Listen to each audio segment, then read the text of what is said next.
Psalm chapter 43. Judge me, O God, and plead my cause against an ungodly nation. O deliver me from the deceitful and unjust man. For thou art the God of my strength. Why dost thou cast me off? Why go I mourning because of the oppression of the enemy?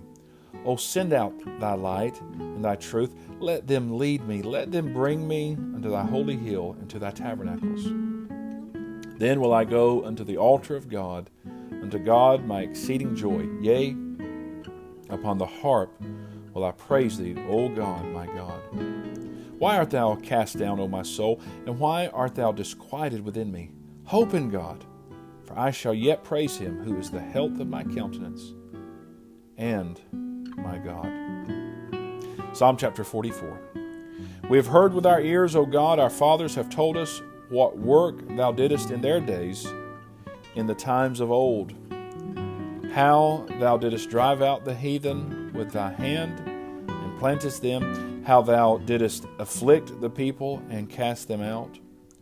For they got not the land in possession by their own sword, neither did their own arm save them, but thy right hand and thine arm and the light of thy countenance, because thou hadst a favor unto them. Thou art my king, O God. Command deliverances for Jacob.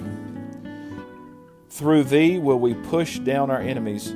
Through thy name will we tread them under that rise up against us. For I will not trust in my bow, neither shall my sword save me.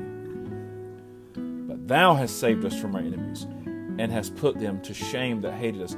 In God we boast all the day long, and praise thy name forever. Selah.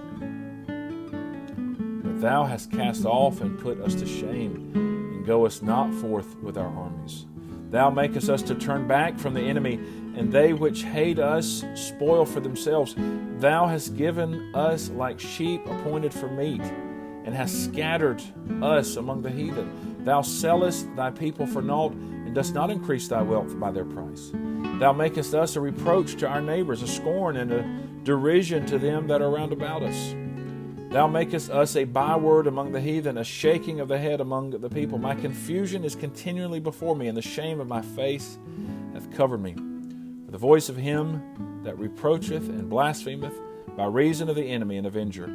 All this is come upon us, yet have we not forgotten thee, neither have we dealt falsely in thy covenant. Our heart is not turned back, neither have our steps declined from thy way. Though thou hast sore broken us in the place of dragons, and covered us with the shadow of death, if we have forgotten the name of our God, or stretched out our hands to a strange God, shall not God search this out? For he knoweth the secrets of the heart. Yea, for thy sake are we killed all the day long. We are counted as sheep for the slaughter. Awake, why sleepest thou, O Lord? Arise, cast us not off forever.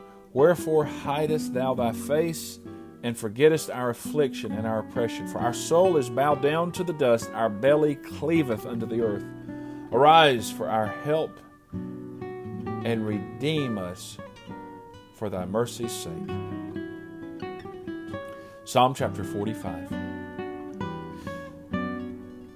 My heart is inditing a good matter. I speak of the things which I have made touching the king. My tongue is the pen of a ready writer. Thou art fairer than the children of men. Grace is poured into thy lips. Therefore God hath blessed thee forever. Gird thy sword upon thy thigh, O most mighty, with thy glory and thy majesty.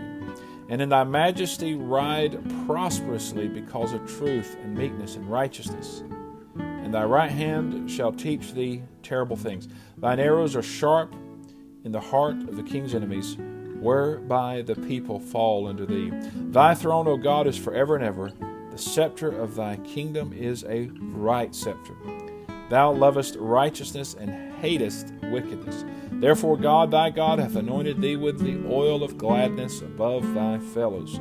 All thy garments smell of myrrh and aloes and cassia, out of the ivory places whereby they have made thee glad.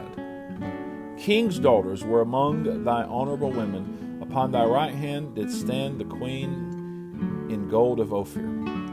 Hearken, O daughter, and consider and incline thine ear. Forget also thine own people and thy father's house. So shall the king greatly desire thy beauty, for he is thy Lord, and worship thou him. And the daughter of Tyre shall be there with a gift. Even the rich among the people shall entreat thy favor. The king's daughter is all glorious within. Her clothing is of wrought gold. She shall be brought unto the king in raiment of needlework. The virgins, her companions that follow her, shall be brought unto thee. With gladness and rejoicing shall they be brought. They shall enter into the king's palace. Instead of thy fathers shall be thy children, whom thou mayest make princes in all the earth. I will make thy name to be remembered in all generations. Therefore shall the people praise thee forever and ever. This is the reading of God's holy word.